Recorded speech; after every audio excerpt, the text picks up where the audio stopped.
আরজিকরের ঘটনায় তিলোত্তমার ন্যায় বিচার চাই। সত্যিই কি তিলোত্তমার ন্যায় বিচার পাবে? আমরা শুনেছিলাম সীতার অগ্নি পরীক্ষা, কিন্তু আমরা তো সেটা দেখিনি। কিন্তু এই রাবণদের দড়ি বেঁধে মাঝ রাস্তার মধ্যে যেন চারিপাশে আগুন জ্বালিয়ে দেওয়া হয়, যেন ঝলসে মরে এরা।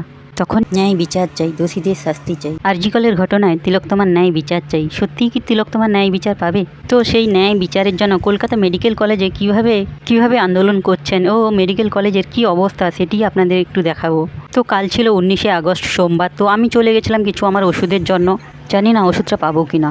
ডাক্তারবাবুরা যদি চিকিৎসা ব্যবস্থা থেকে একবার সরে বসেন বা হাত তুলে নেন, তার পরিণাম যে কতটা ভয়ানক হতে পারে সেটা অন্তত এই কদিনে বুঝে গেছে সাধারণ মানুষ বা সাধারণ দেশবাসী। এখানে ডাক্তাররা নিজেরাই সুরক্ষিত নয়, সেখানে সাধারণ মানুষকে কিভাবে সুস্থ করে বাড়ি পাঠাবে? হ্যাঁ, এটা প্রয়োজন ছিল, খুবই দরকার। হ্যাঁ, হয়তো অসুবিধা হচ্ছে, অসুস্থরা চিকিৎসা পাচ্ছে না, জন্য তো দায়ী আমরা নিজেরাই। তো পুরো কলকাতা মেডিকেল কলেজে যত ডাক্তারবাবুরা তো সবাই এখানে সামিল হয়েছে এই ন্যায় বিচারের দাবিতে। এখানে ইনি খবর পড়ছেন। তো ইনি একটি পরিচিত নিউজ চ্যানেল জি 24 ঘন্টা। তো এটা আমরা সারাদিনে একটিবার হলেও চোখ রাখি খবর দেখার জন্য।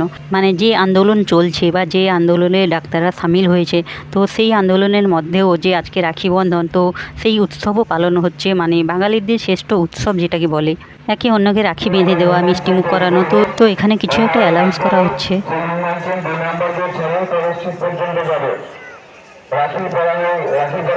তো রাখি পরানোর পরে অভয়ের জন্য কিছু একটা পালন করা হবে, সেই রকম একটা অ্যালাউন্স করা হলো। এখানে আমরা ভগবানের পরেই ডাক্তারদের বসাই, যেখানে নাকি ভগবানের পরে স্থানই ডাক্তাররা, কারণ ডাক্তাররা আমাদের জীবন দান করেন। আর সেই ডাক্তারদের জীবনের কোনো দাম নেই। সাধারণ মানুষরা কথায় কথায় ডাক্তারদের গায়ে হাত তুলছে, কথায় কথায় প্রাণ কেড়ে নিচ্ছে ডাক্তারের। এটাই কি ঠিক? এটাই কি করা উচিত? তিনারা ঘন্টার পর ঘন্টা ডিউটি করছেন আমাদের সুস্থ করে বাড়ি পাঠানোর জন্য। আজ তেনাদেরই জীবনের কোনো ভরসা নেই। হ্যাঁ, সব ডাক্তারদের ব্যবহার সমান হয় না, সব সিস্টারদের ব্যবহার সমান নয়। তার মানে এই নয় কারোর প্রাণ কেড়ে নেওয়া। তো তখন থেকে আমি এনাকে দেখছিলাম যে চারিপাশের যে ঘটনাগুলো বা চারিপাশের যে পরিবেশটা কি সুন্দরভাবে তো তুলে ধরছেন বা পরিবেশন করছেন কথাগুলো।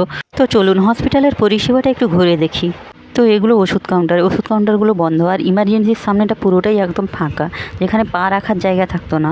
এখানে ডাক্তারবাবুরাই নেই, সেখানে ওষুধ কাউন্টার খোলা রেখে কী করবে? আর এটা ন্যায্য মূল্যের ওষুধ দোকান। তো এখানটায় দেখছি সাইনবোর্ডটাও নেই, খুলে নিয়েছে, আর ওষুধ কাউন্টারটাও বন্ধ। তো চলুন এখান থেকে আমি এবার 3 নম্বর গেটের সামনে যাব, মানে যেটা আউটডোর বিল্ডিং। তো ওখান থেকেই তো সব টিকিট হয়। তো এই আন্দোলন যতদিন চলছে, খুব ইমার্জেন্সি না হলে বা খুব সিরিয়াস কিছু না হলে, কোথাও থেকে রেফার না করলে এই কলকাতা মেডিকেল কলেজগুলোতে, কোনো মেডিকেল কলেজে না আসাটাই ভালো।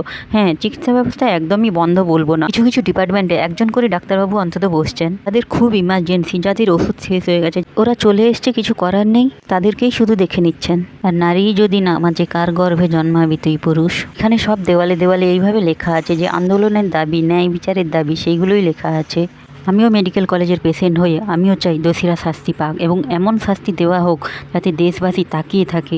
আমরা শুনেছিলাম সীতার অগ্নি পরীক্ষা, কিন্তু আমরা তো সেটা দেখিনি। কিন্তু এই রাবণদের দড়ি বেঁধে মাঝ রাস্তার মধ্যে যেন চারিপাশে আগুন জ্বালিয়ে দেওয়া হয়, যেন ঝলসে মরে এরা।